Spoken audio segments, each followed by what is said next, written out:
Hi అండి అందరికి welcome back to my channel Joshi share. Welcome to puri railway station. ఈ station లో గొప్పతనం ఏంటంటే ఇది ఇక్కడతో ఆగిపోతాయి అనమాట. ఏ ట్రైన్ వచ్చినా కూడా ఇక్కడ నుంచి ఫ్రంట్ కి వెళ్తానికి లేదు, ఓన్లీ రివర్స్ వేసుకుని బ్యాక్ కి వెళ్తామే. మామూలుగా మనం చెన్నై సెంట్రల్ రైల్వే స్టేషన్ లో చూస్తాం కదా, అలా అన్నమాట ఇక్కడ కూడా.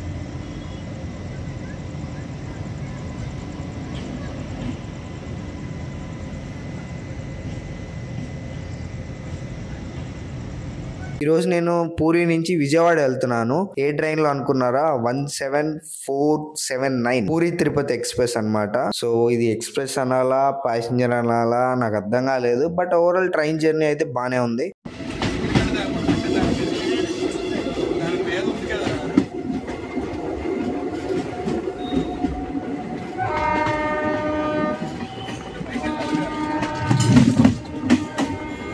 ఒక్క మంగళవారం తప్ప ప్రతిరోజు ఈ ట్రైన్ లో మనం ట్రావెల్ చేయడానికి అవైలబుల్ గా టికెట్స్ దొరుకుతానే ఉంటాయి మనకి. పూరిలో 6:30కి స్టార్ట్ అయ్యింది, నెక్స్ట్ డే సాయంత్రం 8:30కి దింపుతుంది అనమాట తిరుపతిలో. నైట్ అనుకోండి, 8:30 అంటే అప్రాక్సిమేట్లీ నైట్ అయిపోయింది. ఒక గంట లేట్ గానే వెళ్ళిద్ది, అంతగా ఆలోచించేది ఏం లేదు. ట్రైన్ అంతా బానే ఉంది. నేను థర్డ్ ఏసీ బుక్ చేసుకున్నాను, కోచ్ కూడా బానే ఉంది, సీటింగ్ అంతా బానే ఉంది, ఏసీ మొత్తం everything is good. Comfort wise no complaints అనమాట. నేను ఈ ట్రైన్ లో చాలా సేపు ప్రయాణించాను. మార్నింగ్ క్లీన్ చేశారు కూడా, వచ్చి క్లీనింగ్ కూడా బాగానే చేశారు. Washrooms also good, everything good. కానీ ఈ ట్రైన్ లో నాకు ఒకటి నచ్చలేదు.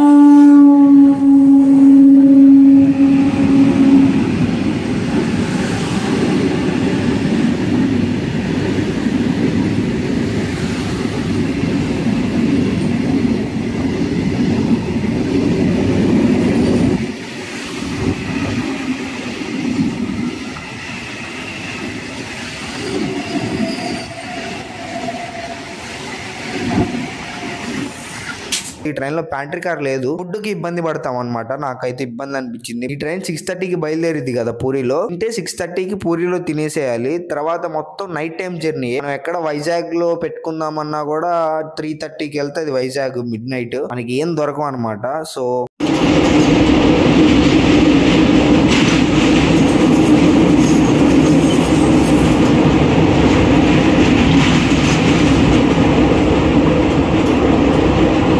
మళ్ళీ విజయవాడ వచ్చిందాక మనకి ఫుడ్ కు కొంచెం ఇబ్బంది పడాలన్నమాట. ఆ ఒక్కటి మైనస్ ఈ ట్రైన్. ఆ టైం అలా వేసారు కాబట్టి దానికి మనం ఏం చేయలేం. కానీ ఓవరాల్ గా ట్రైన్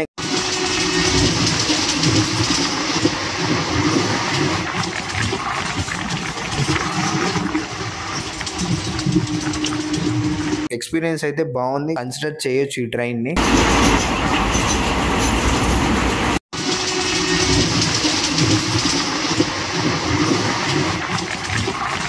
చిన్న సబ్స్క్రైబ్ చేసుకుని టచ్లో ఉండండి, నాతో చెప్తాను ఇలాంటి ముచ్చట్లు బోల్డ్ అన్ని.